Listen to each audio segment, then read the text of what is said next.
Hello student, today we continue our chapter crop production and management.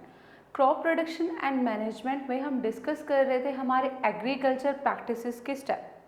Okay, then how many steps are there? You know 7 steps. Yes, अब तो आपको learn भी हो गए होंगे 7 step. First is preparation of soil, second is sowing, third is adding manure and fertilizer, fourth irrigation, fifth is removing weeds, sixth harvesting and seventh is storage. आज हम discuss करेंगे हमारा फोर्थ स्टेप है हमारा एग्रीकल्चर प्रैक्टिसेस का, irrigation.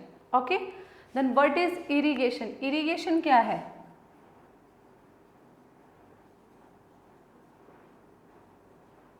अब तक हमने क्या किया? अपनी सोइल को प्रिपेयर किया, फिर सॉइंग की, ऐड किए उसमें मैन्योर्स एंड फर्टिलाइजर्स. अब हम सप्लाई करेंगे वाटर भी ज़रूरी है, आपको पता है.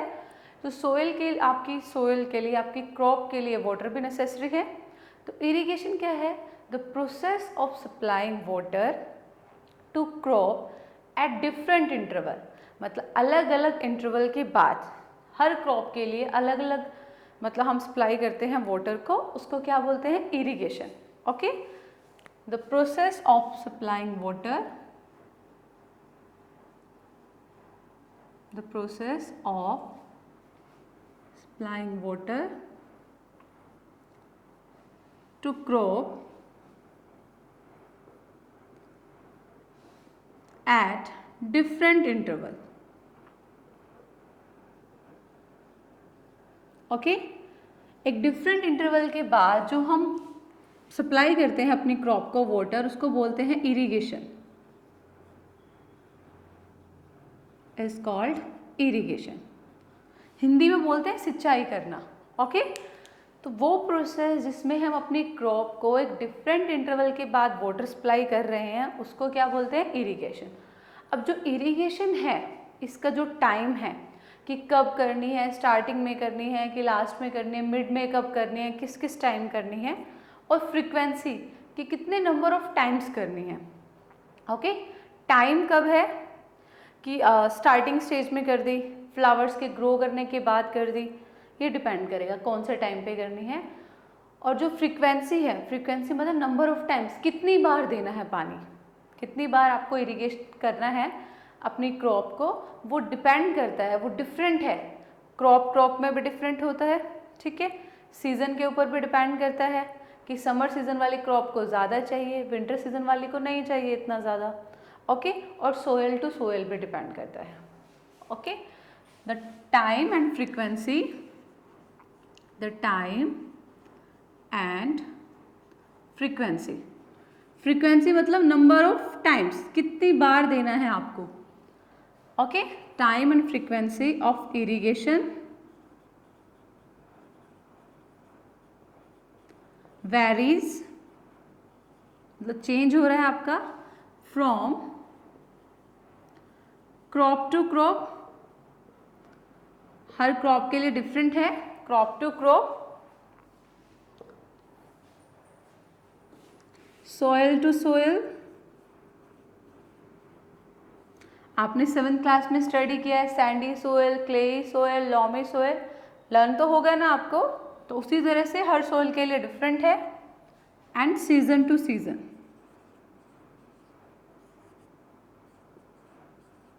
क्लियर?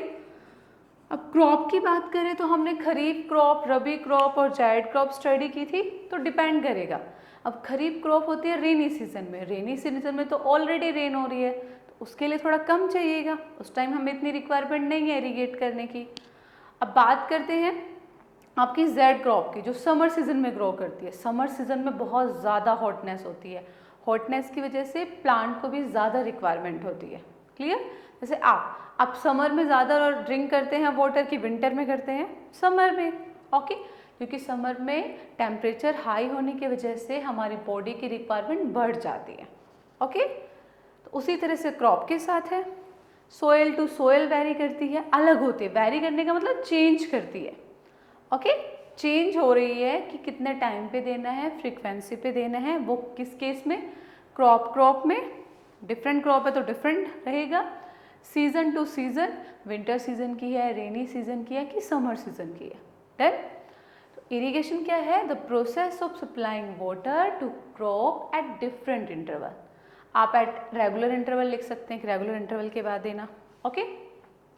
और जो टाइम और फ्रीक्वेंसी है कि किस समय देना है और कितनी बार देना है, ओके, कितने नंबर ऑफ टाइम्स देना है, वो डिपेंड करता है crop to crop, season to season and soil to soil. Okay, now we are discussing irrigation इतना इम्पोर्टेंट क्यों है, पानी इतना इम्पोर्टेंट क्यों है प्लांट के लिए। अब आप मुझे बताइए, आपकी बॉडी के लिए ज़रूरी है कि नहीं?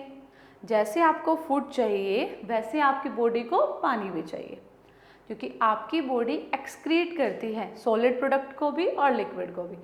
तो कुछ जो आपकी बॉडी में हार्मफुल प्रोडक्ट होते हैं वो आपके यूरिन के थ्रू एक्सक्रीट हो जाते हैं, बाहर निकल जाते हैं बॉडी से, और आपकी फंक्शनिंग के लिए भी चाहिए, आपकी बॉडी को ग्रोथ करने के लिए, डेवलप करने के लिए भी जितना फूड नेसेसरी है उतना वाटर भी नेसेसरी है। ओके, दैट्स मीन उतना ही ज़रूरी है आपके लिए वाटर भी।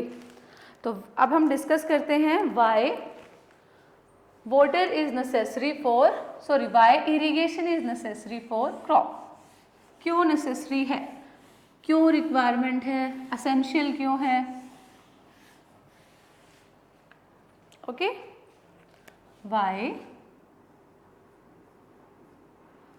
irrigation is necessary, या फिर बोल सकते essential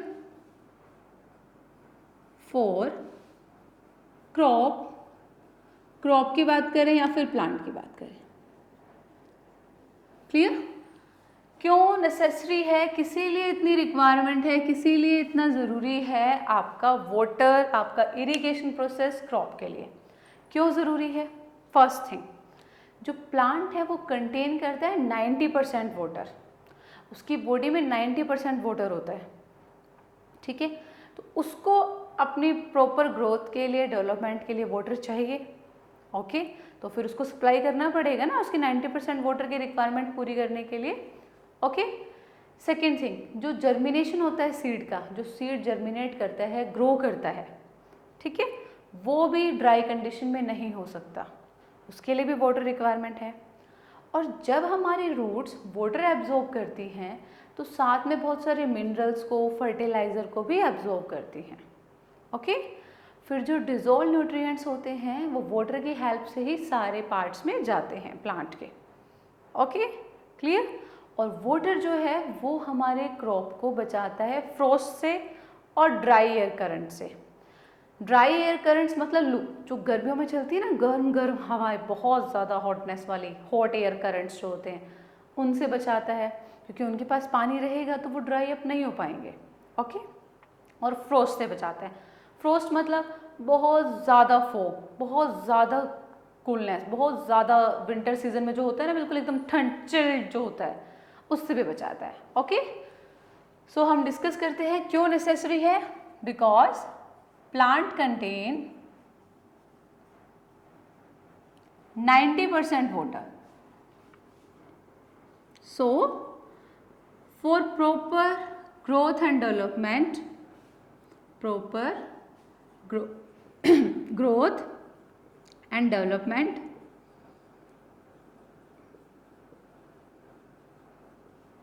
it requires water, उसको water की ज़रूरत होगी।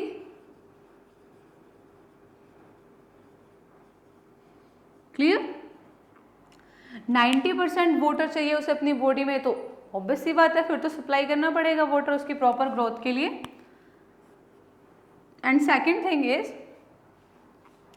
Germination of seed, germination of seeds do not take place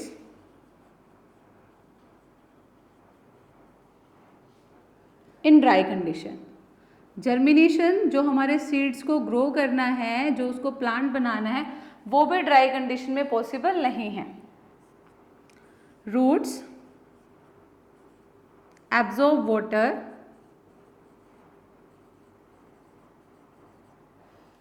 also absorb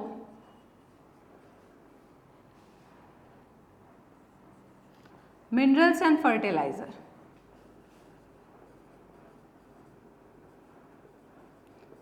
fertiliser with it, वो जब वाटर को एब्जॉर्ब करती हैं तो उसके साथ मिनरल्स को भी, फर्टिलाइजर को भी एब्जॉर्ब करती हैं।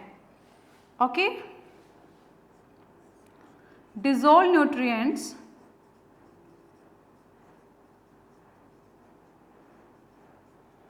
इन water, transport to various parts of plant. अब जो भी वाटर के अंदर डिसॉल्व है न्यूट्रिएंट्स, वो सारे पार्ट्स में, प्लांट के सारे पार्ट्स में, लीव्स में, स्टेम में, ब्रांचेस में, हर जगह आपको ट्रांसफर किए जाते हैं प्लांट। ओके, सो क्या है, dissolve nutrients in water, transport to various parts of the plant. वो वाटर की हेल्प से ही होंगे, वाटर ट्रांसफर होगा तो साथ में जो भी उसके अंदर डिसॉल्व हैं वो सब क्या होंगे, सप्लाई हो जाएंगे। वाटर प्रोटेक्ट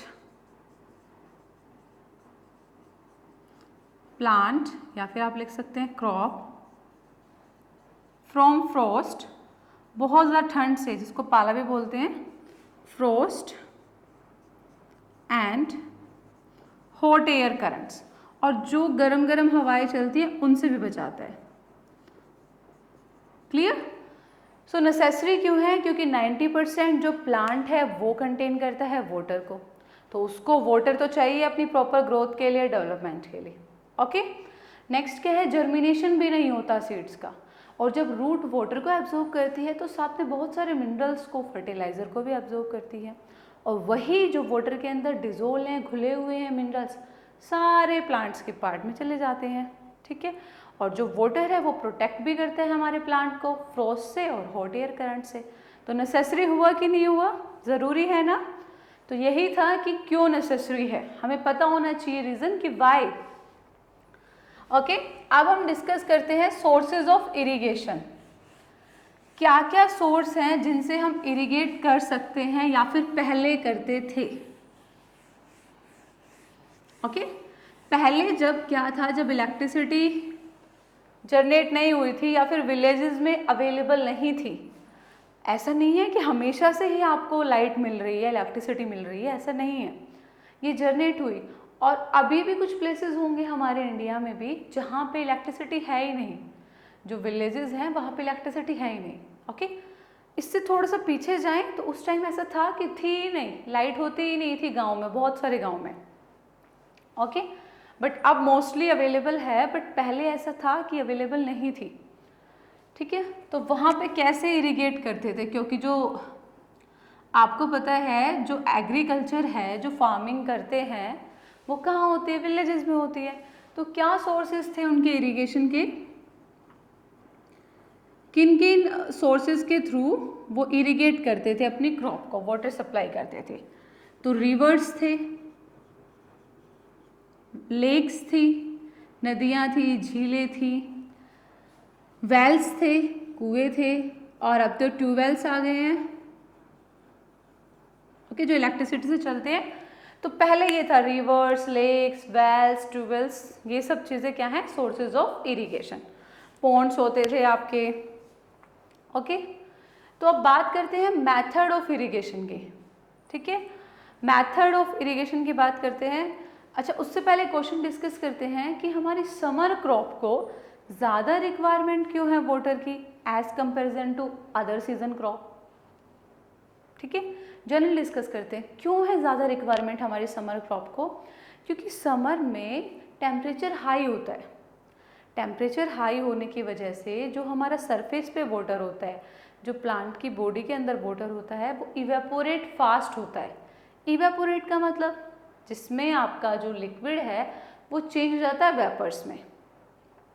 ठीक है, अब फास्टली जाएगा, आपने माना कि अपनी अब देखिए आपकी जो क्रॉप ग्रो कर रहे हैं वो आप अपने घर में तो कर नहीं सकते कि आपने कवर कर रखा है ऊपर रूफ से उसको, या फिर कहीं छाया में है, नहीं, वो तो ओपन एरिया में होती है क्रॉप ग्रो। ओपन एरिया में तो सन होता है, और समर सीजन में सन आपको पता है सो हॉट। ठीक है, हाईएस्ट टेम्परेचर पे होता है अपने, तो उस टाइम क्या करता है, उसकी हॉटनेस की वजह से जो वाटर है वो इवेपोरेट होता है, वो सारा लिक्विड जो वाटर है वो वेपर्स में कन्वर्ट होता है। तो फिर प्लांट की रिक्वायरमेंट तो क्या होगी, प्लांट तो फिर से ड्राई हो गया, ठीक है। तो फिर इसीलिए हमें क्या करना पड़ता है, समर में ज़्यादा रिक्वायरमेंट होती है, तो इसलिए जल्दी जल्दी आपको वाटर सप्लाई करना होता है। डन, क्लियर हो गया। तो रीज़न क्या था समर में, due to high temperature evaporation takes place faster, so plant require more water. Clear. अब हम डिस्कस करते हैं मेथड ऑफ इरिगेशन। देखो अब तक हमने जो भी किया, प्लगिंग किया या फिर हमने अपना सॉइंग किया था, ठीक है। तो उसमें हमने दो मेथड स्टडी किए, एक ट्रेडिशनल मेथड और एक मॉडर्न मेथड। ऐसे इरिगेशन के हैं तो ट्रेडिशनल मेथड भी है और मॉडर्न मेथड भी है। तो method of irrigation,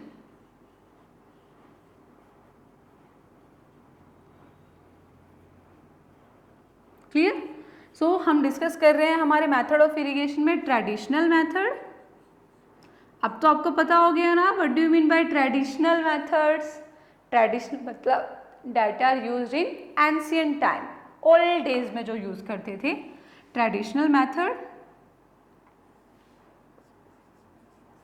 and modern method.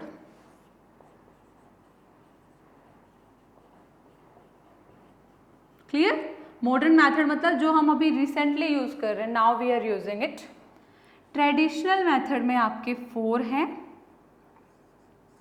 Mouhot जिसको पुली सिस्टम भी बोलते हैं,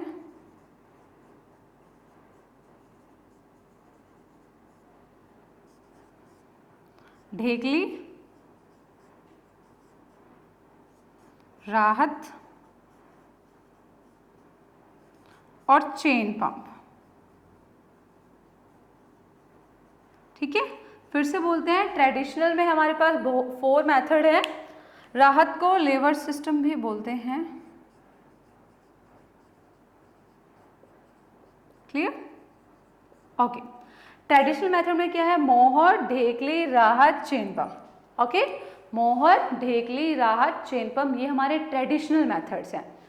और जो मॉडर्न मेथड हम यूज कर रहे हैं वो है हमारे 2, sprinkle method, sprinkler method, sprinkler system बोल सकते हो, और ड्रिप सिस्टम। अभी डिस्कस करते हैं। देखो वही चीज़ है जो हमारी ट्रेडिशनल मेथड में अब तक थी। ट्रेडिशनल में हमने प्लगिंग किया तो प्लग और होय से किया, वहाँ पे आपको कैटल चाहिए, मतलब आपको एनिमल्स चाहिए और ह्यूमन लेबर भी चाहिए, इंसान भी चाहिए साथ में, ठीक है। माना कि वो चीपर है, बहुत सस्ता है, कुछ नहीं करना होता इतना, बट लेस एफिशिएंट है, मतलब बहुत ज़्यादा टाइम कंज्यूमिंग है, ठीक है, और इतनी ज़्यादा फास्टली भी नहीं करता। लेस एफिशिएंट का मतलब इतना फास्ट रिजल्ट भी नहीं होता उसका, बहुत टाइम लग जाता था। तो हमारे 4 मेथड्स हैं। ये 4 मेथड्स हमें जस्ट एक बार रीड अप करने हैं, मतलब आपकी बुक के अकॉर्डिंग नहीं है, हमारे सिलेबस में सिर्फ नेम है, बट हम थोड़ा सा डिस्कस करेंगे इनको, ओके।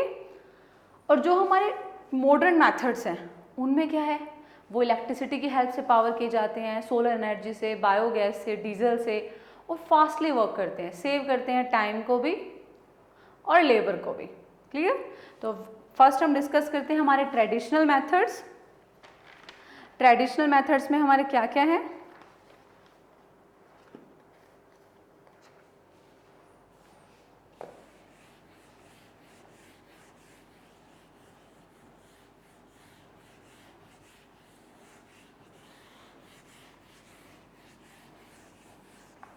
ओके।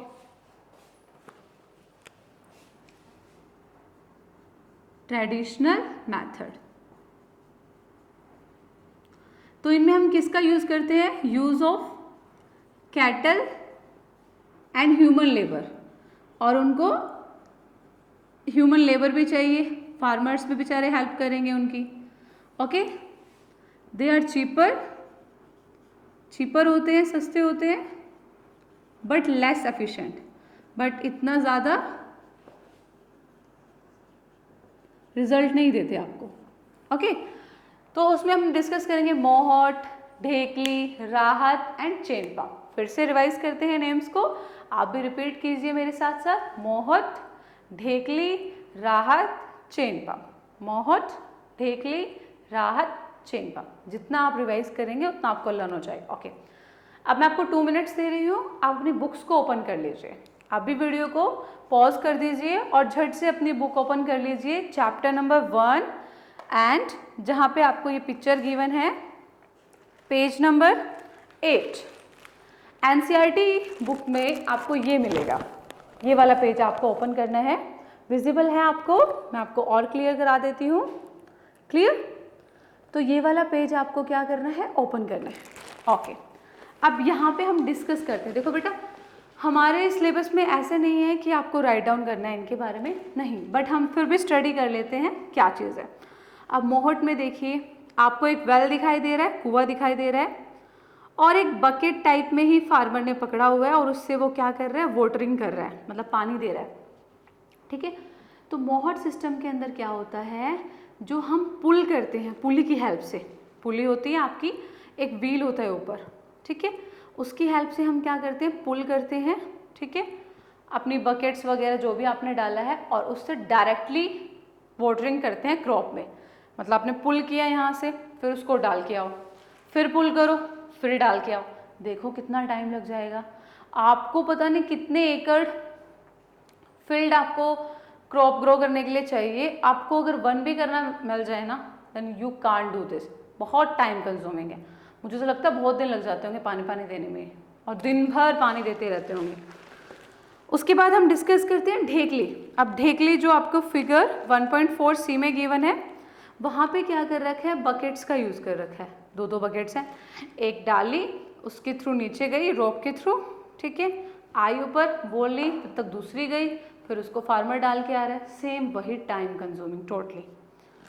अब उसके बाद राहत देखते हैं। राहत में आपको एक बुल भी दिखाई दे रहा है। तो यहाँ पे क्या कर रखा है, देखो जो पीछे व्हील है उसके ऊपर बहुत सारी आपने बकेट्स लगा रखी हैं। क्लियर? स्पीडली तो नहीं हो रहा, आपको क्लियर होता जा रहा है? ओके, बहुत सारी बकेट्स आपने टाई कर रखी है रोप के थ्रू। ओके, और इधर क्या है, जो उसका हैंडल है उसको कौन रोटेट कर रहा है, एक बुल रोटेट कर रहा है, एक कैटल रोटेट कर रहा है। वो रोटेट करता जाएगा उसको, ठीक है, घुमाता जाएगा, और ऐसे बकेट्स आती जाएंगी। फिर हमने वहाँ पे एक आपके लिए बना दिया है पार्ट, मतलब इस तरह से एक बना दी है रो, पानी जाने के लिए एक नाली से बना दी है, जिसमें वो गिर रहा है और फिर डिफरेंट आपके अलग अलग पार्ट्स में जा रहा है क्रॉप के। क्लियर? उसके बाद है chain pump system. Chain pump system में क्या होता है, आपको इसमें 2 व्हील होते हैं, 2 व्हील होते हैं। एक तो आपको दिखाई दे रहा है बाहर ऊपर, ठीक है, जिसके ऊपर एक बकेट लगी हुई है। दूसरा व्हील थोड़ा नीचे होता है सोइल में, और दोनों व्हील रोटेट करते हैं आपके, दोनों व्हील रोटेट करेंगे, एक अप आएगा एक डाउन जाए, उससे पानी आता रहेगा और आपकी क्रॉप में सप्लाई होता रहेगा। ओके, हमें सिर्फ ये ओरली करना है, कभी रिटर्न में नहीं आएगा क्योंकि एनसीईआरटी में है ही नहीं एक्सप्लेनेशन इसकी। क्लियर? तो सिर्फ ओरली आपको याद रखना है कि हमारे मोहर, ढेकली, राहत और चेन पंप सिस्टम कैसे वर्क करते हैं। ओके, अब जो हम हमारे मॉडर्न मेथड है उनको डिस्कस कर लेते हैं। मॉडर्न मेथड कैसे है?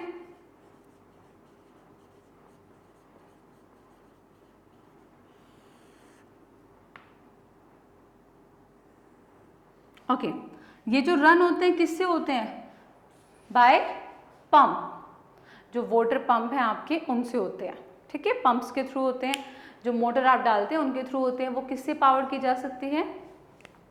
Modern method used pumps which are powered by. Powered by का मतलब उनको पावर कहाँ से मिलती है? ठीक है, पावर्ड बाय डीजल, आप डीजल के थ्रू कर सकते हो। बायोगैस प्लांट, आपने स्टडी किया, बायोगैस के थ्रू कर सकते हो। सोलर एनर्जी के थ्रू कर सकते हो,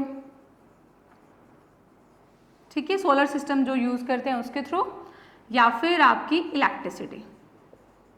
जनरली जो होता है वो इलेक्ट्रिसिटी वाला है, बट जहाँ इलेक्ट्रिसिटी थोड़ी कम होती है वहाँ पे सोलर एनर्जी, बायोगैस, डीजल, इन सब का यूज भी करते हैं। ओके, सो जो मॉडर्न मेथड है वो हमारे लिए इम्पोर्टेंट है, वो हमें डिस्कस करना है और वही हमारे एग्जाम में आएंगे। ओके, तो फिर ये कैसा है? इसमें no need, no use of cattle and human labour, कोई नहीं चाहिए, कोई यूज नहीं है, ठीक है, और लेस टाइम कंज्यूमिंग,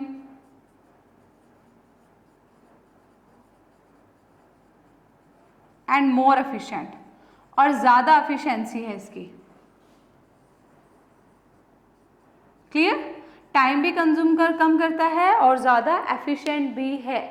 ओके बेटा, तो हमने 2 मेथड किए थे मॉडर्न मेथड में हमारे, कौन कौन से? Sprinkle system and drip irrigation system, drip system. तो 1 बाय 1 हम स्टडी करते हैं हमारा ड्रिप सिस्टम और स्प्रिंकल सिस्टम। स्प्रिंकल करना मतलब छिड़कना,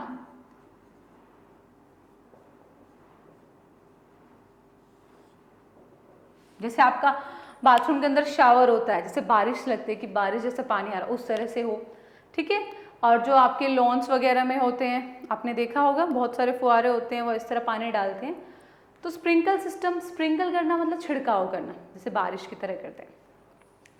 स्प्रिंकल सिस्टम में क्या होता है, जो आपका मेन पाइपलाइन है, जैसे यहाँ पे सोच लिया आपने, यहाँ पे आपका पंप है, ठीक है, ओके। तो यहाँ से आपके डिफरेंट डिफरेंट लेवल्स पे जा रहे हैं, ठीक है। ये परपेंडिकुलर पाइप होते हैं आपके, और जैसे यहाँ पे आपकी क्रॉप है तो उसके ऊपर ऐसे से डालते रहेंगे। ये थोड़ा रफली सा था, ठीक है। तो स्प्रिंकल सिस्टम क्या है, it contain perpendicular pipes, perpendicular pipes होते हैं, और उन परपेंडिकुलर पाइप के ऊपर एक नोजल होती है जो रोटेट करती है, और जब उसमें प्रेशर से पानी आता है तो वो नोजल से एक्सकेप हो जाता है और इस तरह से गिरता है हमारी पूरी क्रॉप पे, जैसे बारिश गिरती है। ओके, जिस तरह बारिश होती है सेम वही। तो इट हैज़ परपेंडिकुलर पाइप्स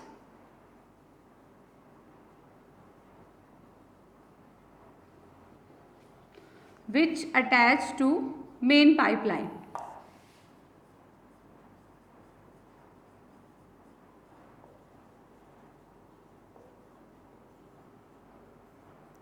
कैसे परपेंडिकुलर? परपेंडिकुलर आपको पता है 90 डिग्री वाला एंगल से सप्लाई होके आ रहा है और इस तरह से, और यहाँ पे इसके पास रोटेटिंग नोजल हो गई जहाँ से पानी गिर रहा है। ओके, मतलब कि इस शेप में ये सप्लाई जा रही है और यहाँ पे इस तरह से है, बहुत सारे, हर क्रॉप के पास to main pipeline. Okay, at the top having rotating nozzle,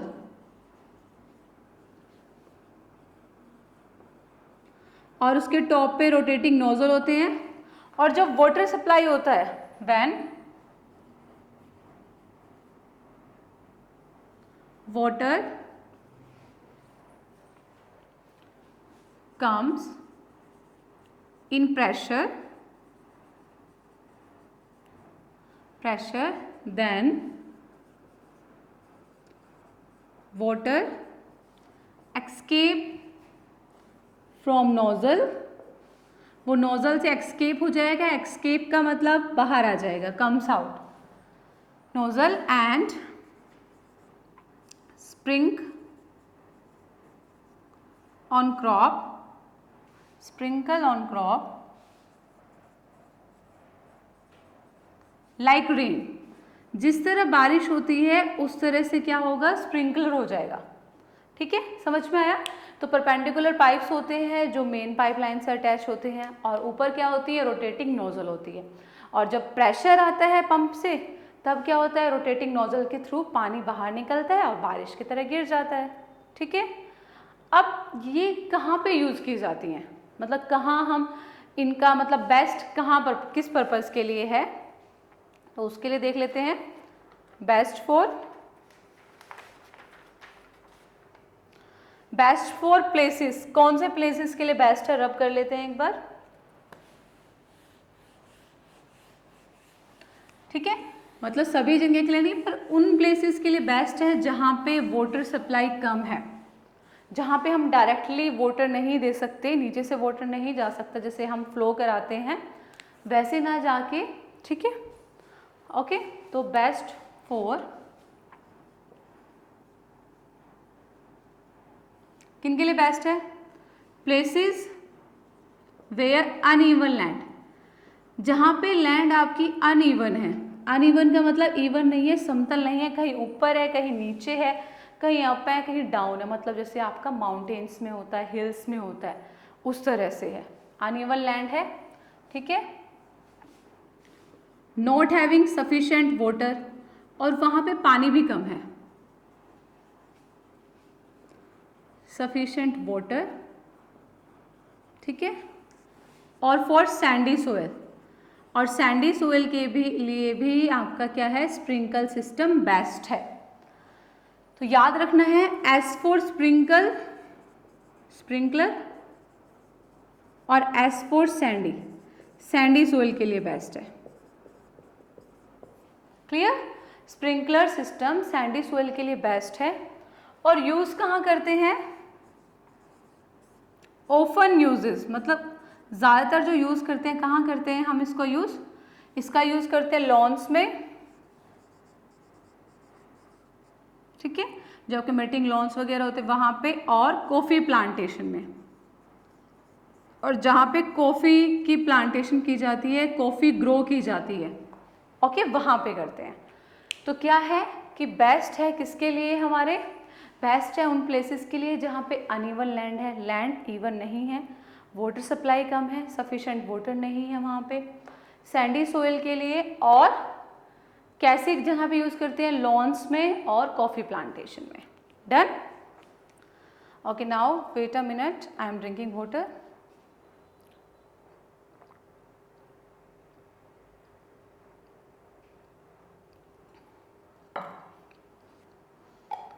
next is drip irrigation.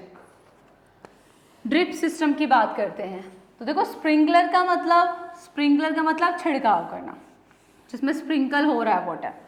Drip हमारा है ड्रॉप वर्ड से, ड्रिप सिस्टम। तो इसमें क्या होता है? इसमें पाइपलाइंस है, ठीक है, जैसे वहाँ पे परपेंडिकुलर थी, यहाँ पे ऐसी है नीचे नीचे, और जिसमें से ड्रॉप बाय ड्रॉप पानी गिरता है डायरेक्ट रूट में से। ये प्लांट है हमारा, ये इसकी रूट है, और ये पाइप के थ्रू आकर यहाँ पे ही बिल्कुल पानी गिरा रहा है, यहीं पे बिल्कुल पानी को वेस्ट होने से बचा रहा है, कुछ भी एक्स्ट्रा जगह नहीं जा रहा, बिल्कुल रूट के पास जा रहा है। तो ड्रॉप बाय ड्रॉप वाटर जिसमें गिर रहा है वो क्या है? Drip system. ओके, तो drip system, in this water is supplied drop by drop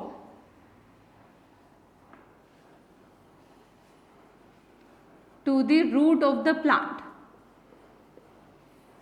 जो भी रूट्स हैं वहीं में ड्रॉप बाय ड्रॉप आपका पानी जा रहा है, बिल्कुल ड्रॉप बाय ड्रॉप जा रहा है, एक एक बूंद करके, बिल्कुल भी वेस्ट नहीं हो रहा। तो कहाँ, मतलब बेस्ट कहाँ पे है? जहाँ पे वाटर रिक्वायरमेंट कम है। ओके, तो बेस्ट कौन से प्लेसेस के लिए हो गया आपका?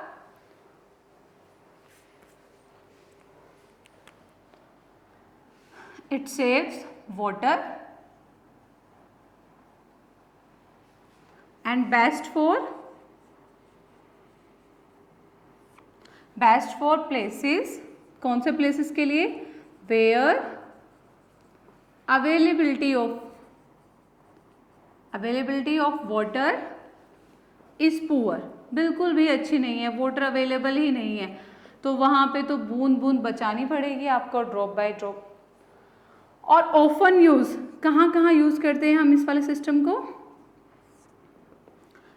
फ्रूट प्लांट में, आपके जो फ्रूट्स प्लांट है, गार्डन में, ठीक है, फ्रूट प्लांट में करते हैं, गार्डन में करते हैं आपके, इसका यूज हम। ओके, तो ये क्या है हमारा? Drip system. ड्रिप सिस्टम में हमारा drop by drop water supply होता है डायरेक्ट रूट में, बिल्कुल रूट के ऊपर, बिल्कुल भी वेस्ट नहीं होता वाटर, दोनों वाटर को सेव करते हैं, स्प्रिंकल सिस्टम भी और ड्रिप सिस्टम भी। और ये होता है आपका गार्डन में, फ्रूट्स प्लांट में। क्लियर? तो हमने क्या क्या डिस्कस किया हमारे इस प्रोसेस में? हमने डिस्कस किया कि हमारा क्या सिस्टम है, मतलब कि इरिगेशन क्या है, सप्लाई करना वाटर क्रॉप को क्यों ज़रूरी है, क्योंकि प्लांट की प्रॉपर ग्रोथ के लिए, जर्मिनेशन के लिए, ठीक है, इसलिए ज़रूरी है।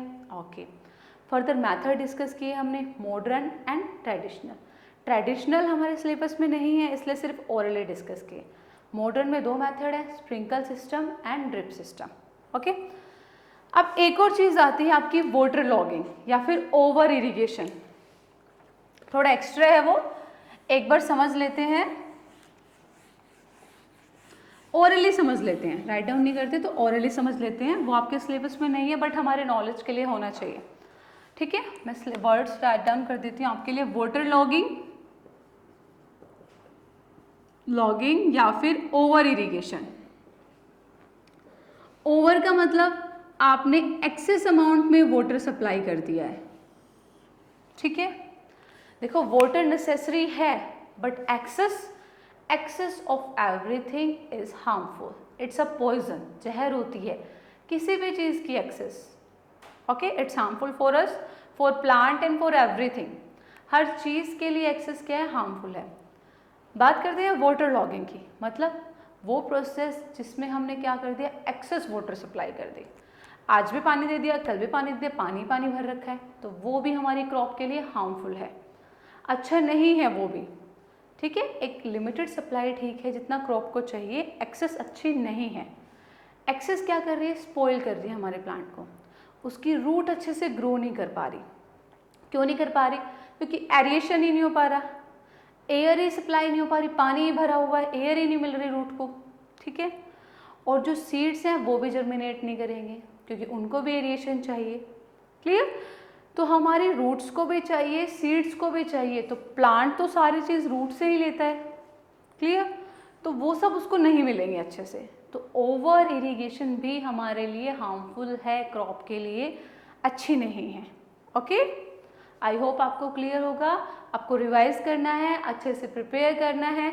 Okay, then tomorrow we discussing our new topic.